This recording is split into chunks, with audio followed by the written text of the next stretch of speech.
Hi friends, இன்றைக்கி நம்ம சென்னையில் இருக்கக்கூடிய ரொம்ப சக்தி வாய்ந்த ஆங்கில பெயர் கொண்ட பாடிகார்ட் முனீஸ்வரரை பற்றி தாங்க பார்க்க போகிறோம். வாங்க வீடியோக்குள்ளே போகலாம்.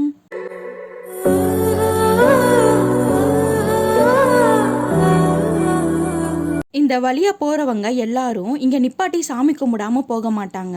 ஏன்னா அவ்வளோ சக்தி வாய்ந்த கோவில் தாங்க இந்த பாடிகார்ட் முனீஸ்வரன் கோவில்.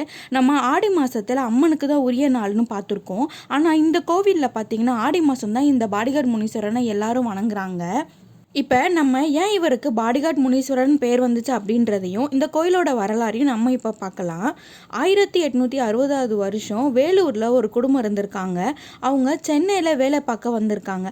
அப்போ அவங்களோட குலசாமியான முனீஸ்வரரை கையில் கொண்டு வந்திருக்காங்க.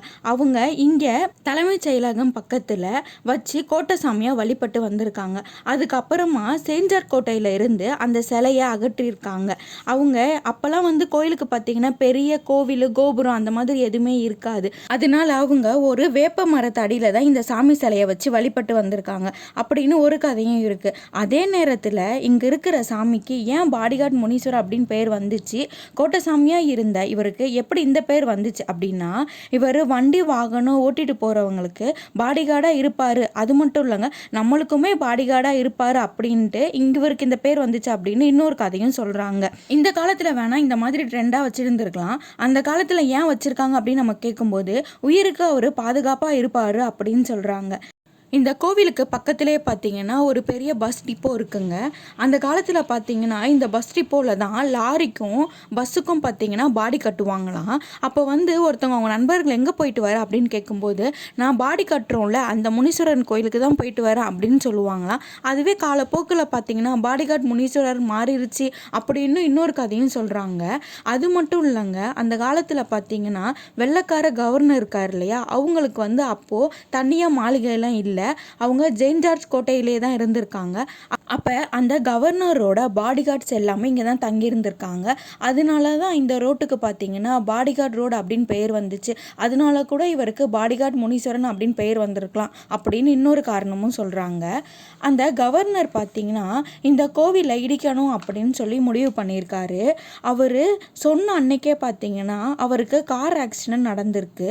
அப்போது அவர் கூட இருந்த நண்பர்கள் அப்புறம் அந்த வேலை செய்கிறவங்க எல்லாரும் என்ன சொல்லியிருக்காங்க அப்படின்னா, நீங்கள் இந்த கோவிலை இடிக்கணும்னு சொன்னனால தான் உங்களுக்கு இந்த மாதிரி ஆபத்து வந்திருக்கு, அதனால நீங்கள் இடிக்காதீங்க அப்படின்னு சொல்லி அவர்கிட்ட சொல்லியிருக்காங்க. அவரும் என்ன பண்ணியிருக்காரு, சரி அப்படின்னு சொல்லிட்டு இந்த கோவிலை அப்படியே விட்டுருக்காங்க. அந்த கவர்னர் பார்த்தீங்கன்னா இந்த கோவில் இடிக்கிற பணியை அப்படியே ஸ்டாப் பண்ணிட்டாராம். இந்த கோவில் பார்த்தீங்கன்னா ரோட்டோரமாக தாங்க வச்சுருக்காங்க. புதுசாக யார் வண்டி வாங்கினாலும் இங்கே தான் பூஜை பண்ணிட்டு தான் போவாங்களாம். ஆயுத பூஜைக்கெலாம் பார்த்தீங்கன்னா இங்கே நிற்கக்கூட இடம் இருக்காதான். ஏன் அப்படின்னா ஆயிரக்கணக்கான வண்டிகள் இங்கே நின்று பூஜை பண்ணிட்டு தான் போகுமா. ரொம்பவே விமர்சையாக நடக்கும் அப்படின்னு சொல்கிறாங்க. ஆடி மாதத்தில் பார்த்தீங்கன்னா கூழ் ஊத்துறவங்க இந்த கோவிலுக்கு இந்த ஐயாவுக்கு பொங்கல் வச்சுட்டு படையல் போட்டுட்டு அப்புறம் தான் வீட்டில் போய் கூழே ஊற்றுவாங்களாம். அதே இங்கே வழக்கமாக வச்சுருக்காங்க. ஏன்னா ஃபஸ்ட்டு இந்த ஐயாவுக்கு நாங்கள் செஞ்சுட்டு அதுக்கப்புறம் தான் போய் வீட்டில் செய்யணும், இவர் தான் எங்களுக்கு எல்லாத்தோட முன்னோடி அப்படின்னு சொல்கிறாங்க. அது மட்டும் இல்லைங்க, இந்த படையில் என்னென்ன பொருள் வைக்கிறாங்க அப்படின்னு பார்த்தீங்கன்னா தேங்காய், பூவு, பழம், சுருட்டு, பிராந்தி, அப்புறம் கருப்பு கயிறு. அந்த ஐயாவுக்கு என்னெல்லாம் பிடிக்குமோ அது எல்லாத்தையுமே இங்கே படையலாக வச்சு வழிபட்டு வராங்க. இந்த முனீஸ்வரருக்கு தேவையான எல்லா பொருளையும் இங்கே கடையிலேயே விற்கிறாங்க. அதுவும் பக்கத்திலே கடை வச்சுருக்காங்க. நம்ம வெளியே இருந்து எதுவுமே வாங்கிட்டு வர வேண்டியதில்லை. இங்கே பார்த்தீங்கன்னா காட்டேரி அம்மனும் வச்சுருக்காங்க. இவங்களுக்கு ஆடி பூரத்தன்னைக்கு ரொம்ப விசேஷமாக இவங்களை வழிபட்டு வராங்க. இவங்களை கும்பிட்டோம் அப்படின்னா குழந்தை பாக்கியம் கிடைக்கும் அப்படின்னு சொல்கிறாங்க. ஏதாவது டூருக்கு போகிறவங்க கூட இந்த கோயிலுக்கு இந்த ஐயாவை வணங்கிட்டு தான் போகிறாங்களாம். ஏன்னா இவர் நம்ம உயிரை காக்கும் தெய்வம் அப்படின்னு சொல்கிறாங்க. டூருக்கு போகிறவங்க வண்டி சாவியை இந்த ஐயா பாதத்தில் வச்சுட்டு சாமி கும்பிட்டுட்டு அர்ச்சனை பண்ணிட்டு தான் போகிறாங்க. இங்கே பார்த்தீங்கன்னா கருப்பு கயிறு, சிவப்பு கயிறு எல்லாமே தராங்க. ஏன் அப்படின்னா திஷ்டி கழியும் அப்படின்னு சொல்கிறாங்க. இந்த ஐயாவை கும்பிடும்போது பார்த்திங்கன்னா எல்லாரும் அவங்களோட வண்டி சாவி, அதுக்கப்புறம் பார்த்திங்கன்னா எலுமிச்சப்பழம் எல்லாத்தையுமே ஐயா கிட்ட கொடுத்து சாமி பாதத்தில் வச்சு தான் வாங்கிட்டு போகிறாங்க. அதே வழக்கமாகவே எல்லாரும் வச்சுருக்காங்க. நாங்கள் போன அன்னைக்கு பார்த்திங்கன்னா ஆடி மாதம் தான் சரியான கூட்டமாக இருந்தது. சாமியை பார்க்கும்போதே மனசுக்கு ரொம்பவே நிறைவாகவும் இருந்தது. குழந்தை பேர் இல்லாதவங்களுக்கு இந்த பாடிகார்ட் முனீஸ்வரர் ஒரு நல்ல வழி காட்டுவார் அப்படின்னு சொல்கிறாங்க. சித்ரா பௌர்ணமி அன்னைக்கு பார்த்தீங்கன்னா இந்த ஐயா ஐயாவை வெள்ளை குதிரையில் வெள்ளை அலங்காரம் பண்ணி வீதி உலா கொண்டு போவாங்களாம். இந்த ஏரியாவில் எல்லா பக்கமுமே போவாங்களாம். இவரை நிறைய பேர் குலதெய்வமாக கூட வழிபட்டு வராங்க. இது ரொம்ப சின்ன கோவில் தாங்க. அதுவும் ரோட்டு ஓரமாக தான் இருக்குது. பெருசாக யாருனாலையும் கட்ட முடியலையாம். அந்த காலத்தில் பார்த்தீங்கன்னா இந்த ஐயா நிறைய பேர் இவரை கண்ணாலே பார்த்துருக்கேன் அப்படின்னு சொல்கிறாங்க. நைட்டில் இந்த பக்கமாக வரவங்க பார்த்திங்கன்னா ரொம்ப பயமாக இருக்குமா. அதனால இந்த ஐயாவை கும்பிட்டுட்டு போனால் இவர் பின்னாடியே வருவாராம்.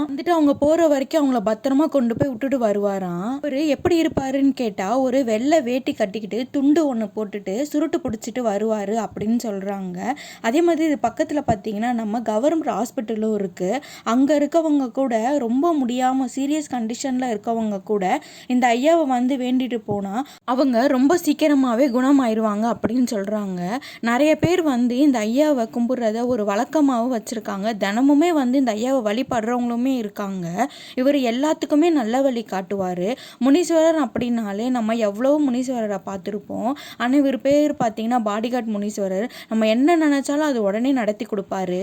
நீங்கள் எல்லாரும் கண்டிப்பாக இந்த ஆடி மாதத்தில் இந்த ஐயாவை ஒரு வாட்டி வழிபட்டுட்டு போங்க. கண்டிப்பாக நம்ம மனசில் என்ன நினைக்கிறோமோ நம்ம வாழ்க்கையில் எல்லாமே நல்லதாகவே நமக்கு நடக்கும். ஓகே ஃப்ரெண்ட்ஸ், கண்டிப்பாக நீங்கள் இந்த கோயிலுக்கு போங்க. இது பார்த்திங்கன்னா எங்கே இருக்குது அப்படின்னா நம்ம மவுண்ட் ரோட்டில் பல்லவன் சாலையில் சென்ட்ரல் ரயில்வே ஸ்டேஷன் பக்கத்தில் தாங்க இருக்குது.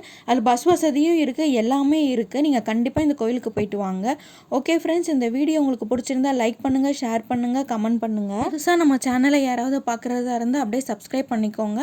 பக்கத்தில் இருக்க பெல் ஐக்கானையும் கிளிக் பண்ணிக்கோங்க. அப்போ தான் நான் போடுற வீடியோலாம் உங்களுக்கு நோட்டிஃபிகேஷனில் வரும். ஓகே ஃப்ரெண்ட்ஸ், பாய்.